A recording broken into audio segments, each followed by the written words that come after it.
গতকাল রাতটা ছিল অন্যরকম আর আজকের সকালটাও অন্যরকম। এরকম দিন বিগত কিছুদিন ধরেই আমার জীবনে ঘটছে। ভাবছি এক, হচ্ছে এক, করি এক, হয় আর এক। কিন্তু আমি সত্যি জানি না কেন এরকম আমার সাথে হচ্ছে। জানি না কবে এই সব কিছুর থেকে আমি বেরোতে পারবো। যত যাই হয়ে যাক বন্ধু, যুদ্ধক্ষেত্র থেকে হার মেনো না। সব সময় নিজেকে সাপোর্ট করো আর নিজের উপরে জোর রেখো যে তুমি ভুল নয়, তুমি ঠিক। হয়তো কারোর কাছে ভুল, কিন্তু সেও একদিন বুঝতে পারবে যে তুমি ঠিক ছিলে, ও ভুল ছিল না। কারণ নিজের কাছে সৎ থাকার মতো ভালো কিছু হয় বলে তো আর আমি মনে করি না। আমি অন্তত মনে করি আমি সৎ, আমি কোনো ভুল কাজ করিনি। আর আমার স্বয়ং ঈশ্বর তো জানে। যাই হোক, এই খারাপ দিনের মধ্যেও অনেক অনেক অনেক খারাপ সময় গেছে ঠিকই। আজকের দিনটাও অনেকটাই খারাপ, আর কি বলবো, প্রত্যেকটা মুহূর্তই তো খারাপ যাচ্ছে।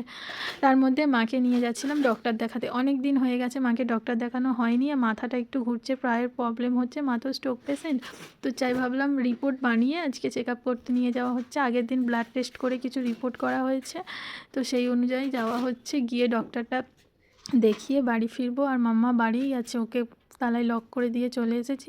পড়তে বসতে বলেছি, জানি না পড়বে কি। এমনিতে তো কতটা বদমাইশ, নামেই পড়তে বসে, পড়ে না, সেইগুলো নিয়ে বসেই থাকে। যতক্ষণ পাশে বসে বলবো পড়, ততক্ষণই। আর যতক্ষণ আমি উঠে যাব পড়বে না, লিখবে না, কিচ্ছু করবে না। সামনেই ওর এক্সাম। আমার মাথা খারাপ হয়ে যাচ্ছে। ভেবেছিলাম ওকে নিয়ে পড়তে বসবো, কিন্তু সেটা তো হলো না। এদিকে মাকে নিয়ে চলে আসলাম। ওদিকেও দুষ্টুমি করছে জানি, পড়াশোনা তো করবেই না, বদমাইশ।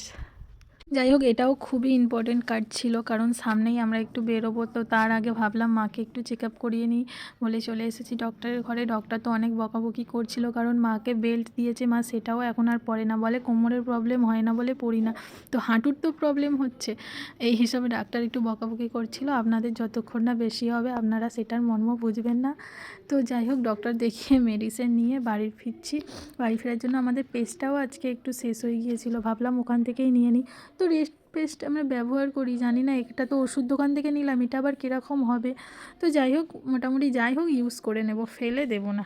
তো আসার সময় মা বললো তুই এগিয়ে যা, আমি যাচ্ছি আস্তে আস্তে। কারণ যেহেতু ওই বদমাইশটাকে বাড়িতে রেখে গেছি, সেই জন্য চিন্তা তো হচ্ছেই।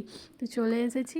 জানি না পেস্টটা কেমন হবে, একটু গড়বড় গড়বড় লাগছে, কারণ ও তো আবার যাতা পেস্ট ব্যবহার করে না, সেই জন্যই একটু ভয় লাগছে। তো যাই হোক, ব্যবহার করে নেব, নষ্ট হতে দেব না। ও না করবে, আমি করে নেবো। কিন্তু স্মেলটা বেশ রেড পেস্টের মতোই আছে, আর রেড পেস্টও লেখা আছে। জানি না কী হবে, যা হবে ব্যবহার করে নেব।